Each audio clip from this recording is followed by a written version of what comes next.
फितनल हिंदुस्तान और Bloch यकजहती committee का गठजोड़ बेनकाब। नाम निहाद लापता अफराद की यार्ड में दहशतगर्दी के नाकाबिले तरदीद शवाहिद मंजरेआम पर आ गए। सिक्योरिटी जराये के मुताबिक लात ऑपरेशन में हलाक दहशतगर्द सोहेब लांगू बलोच यकजहती कमेटी का नाम निहाद लापता अफराद की लिस्ट में शामिल था। मार्च 2024 को मारा जाने वाला दहशतगर्द करीम जान भी लापता अफराद की फहरिस्त में शामिल था। महारंग लांगू ने हमेशा नाम निहाद लापता अफराद का बयानिया रियासत को बदनाम करने के लिए इस्तेमाल किया। हलाक दहशतगर्द की महारंग लांगू के साथ मुजाहिरों में कई तस्वीर और वीडियो सोशल मीडिया पर मौजूद हैं। नाम निहाद लापता अफराद वही हैं जो फितनल हिंदुस्तान के आलाकार बने हैं।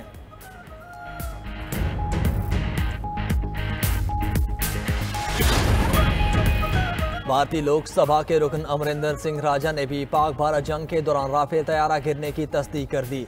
कहते हैं पंजाब में बसियाना एयरफोर्स स्टेशन के करीब लड़ाका तैयारे का टेल गिरा जो राफेल का था, जिस पर BS-001 लिखा हुआ था। भारतीय एयर मार्शल ने उसे गैर शिनाख्तशुदा तैयारा का पुर्जा करार दिया था। दर हकीकत भारतीय एयर मार्शल ने भारतीय आवाम से हकायक छुपाए।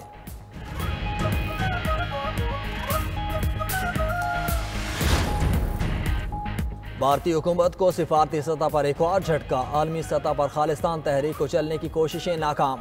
ट्रंप ने खालिस्तान के हामी तंजीम सिख फॉर जस्टिस के रहनुमा गुरपतवंत सिंह पन्नू के नाम खत लिखा। भारतीय हुकूमत की जानिब से दहशतगर्द करार दिए गए सिख रहनुमा को अमरीकी सदर का खत खालिस्तान तहरीक के लिए खास अहमियत इख्तियार कर गया। अमरीकी सदर ने खत में वाजे किया वो अपने शहरियों, कौम और इक़दार को सबसे पहले रखते हैं। सदर ट्रंप का खत ऐसे वक्त में सामने आया जब 17 अगस्त को वाशिंगटन में खालिस्तान तहरीक का रेफरेंडम होना है।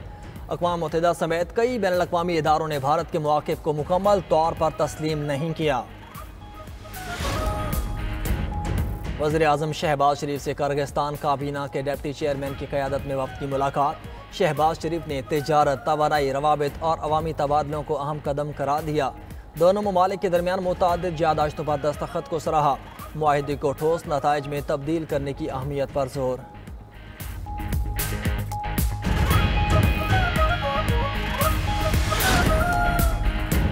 बानी PTI की 9 मई मुकदमात में जमानत की अपीलें। सुप्रीम कोर्ट में समात 12 अगस्त तक मुलतवी।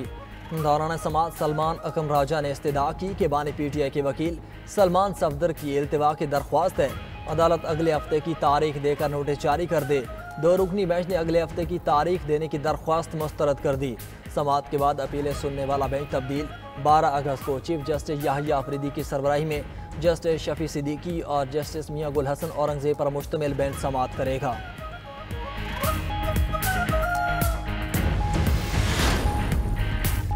शराब और असलहा बरामदगी केस में अली अमीन गंडापो ने सरेंडर कर दिया। इस्लामाबाद की सेशन अदालत ने वारंट की रफ्तारी मंसूख कर दिए।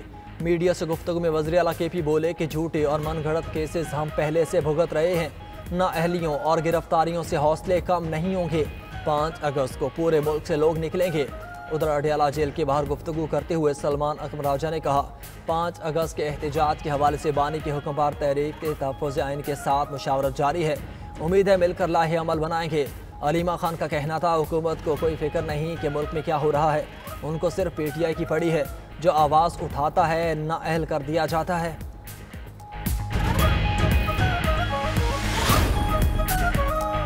कायम मकाम स्पीकर ज़हीर इकबाल का अपोजिशन अरकान को धमकियां देने वालों के खिलाफ कार्रवाई का ऐलान। नॉन मेंबर्स की जानिब से धमकी आवेज़ रवैये की मुकम्मल इंक्वायरी का हुक्म। ज़हीर इकबाल बोले असेंबली की लड़ाई में बाहर के अफराद की मुदाखलत नाकाबिले बर्दाश्त है। हुल्लड़बाजी करने वालों की शनाख्त कर ली है। अपोजिशन ने भी बदतमीजी ना करने का वादा किया था। रूलिंग देने के बावजूद ऐवान में नाखुशगवार वाक़या पेश आया। एक रुकन का दूसरे पर हमला ऐवान के तकद्दुस के खिलाफ है। ऐवान में गैर मुहज़्ज़ब रवैये नाकाबिले कबूल हैं।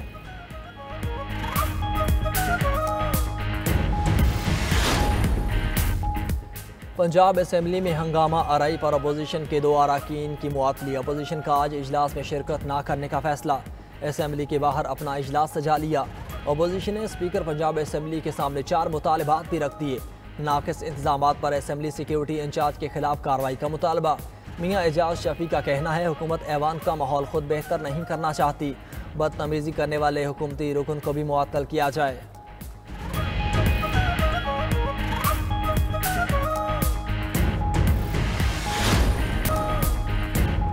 दहशतगर्द इजराइल की गजा में खून रेजी जारी। 24 घंटे में मजीद 123 फलस्तीनी शहीद, 637 जख्मी हो गए।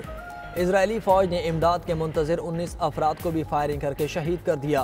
अक्टूबर 2023 से अब तक शहदा की मजमूई तादाद 60,000 से तजावुज कर गई।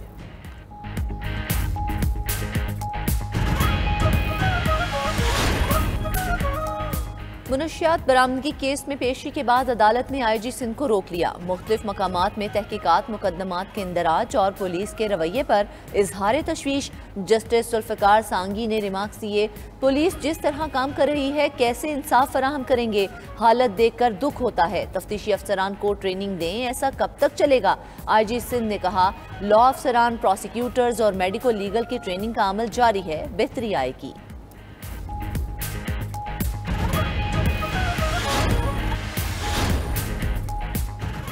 PTI रहनुमा एजाज चौधरी, अहमद खान भच्चर और अहमद चट्ठा नाअहल करार। इलेक्शन कमीशन ने तीनों अरकान असम्बली की नाअहली का नोटिफिकेशन जारी कर दिया। इलेक्शन कमीशन हुकाम का कहना है कि तीनों अरकान असम्बली को अदालत से सजाएं हुई हैं। एजाज चौधरी को सेनेट की रुकनीत से नाअहल करार दिया गया।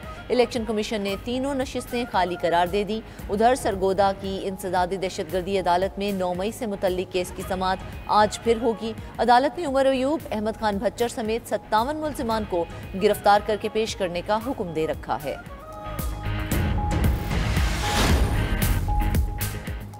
पंजाब असेंबली में अपोजिशन रुकन ने हुकूमती रुकन को थप्पड़ मार दिया। अपोजिशन रुकन खालिद निसार डोगर और हुकूमती रुकन हसन रियाज में हाथापाई।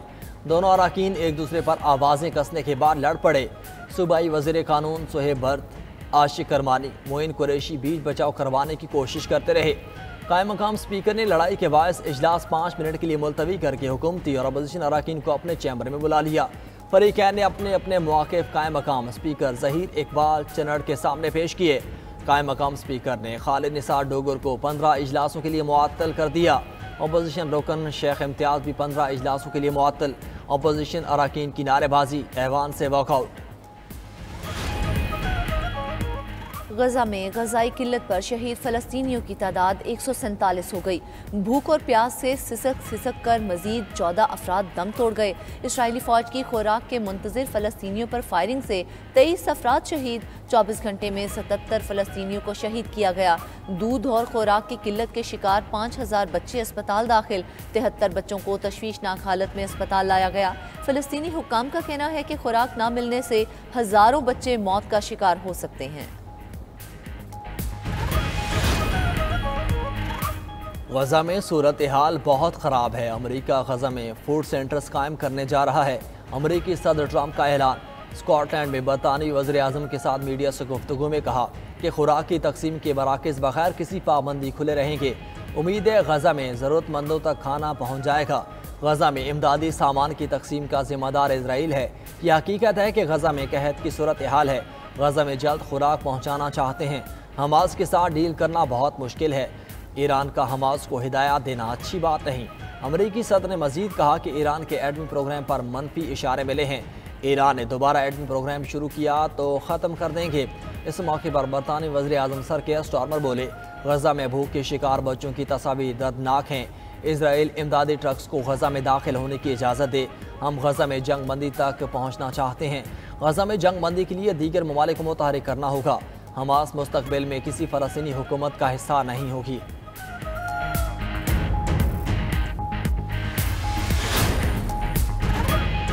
शाम में इसराइली मुदाखलत आलमी कवानीन की संगीन खिलाफ वर्जी है। पाकिस्तानी सफ़ीर आसिम इफ्तिखार का सलामती कौंसिल में खिताब। बोले, शाम में गैर मुल्की मुदाखलत, दहशतगर्दी और इंसानी बहरान बायसे तशवीश है। अबूरी हुकूमत का सितंबर में इंतखाबात कराने का ऐलान अहम पेशरफ्त है। अवामी हुकूमत आने से मसाइल से निपटने में मदद मिलेगी। और रूस के 24 घंटों के दौरान ज़ापोरिज़िया के 14 मकामात पर 672 हमले, एक बड़ा हमला एक जेल पर किया गया। हमले में कम अज़ कम 16 अफराद हलाक और 35 जख्मी हुए। इलाकाई मिलिट्री एडमिनिस्ट्रेशन के सरबराह एवान फैदवदोफ ने बताया, रूसी अफवाज ने जेल पर फ़ज़ाई बमबारी की। मुमकिन तौर पर रिमोट कंट्रोल बम इस्तेमाल किए गए। हमले से जेल मुकम्मल तौर पर तबाह हो गई, जबकि करीबी मकानात को भी नुकसान पहुँचा।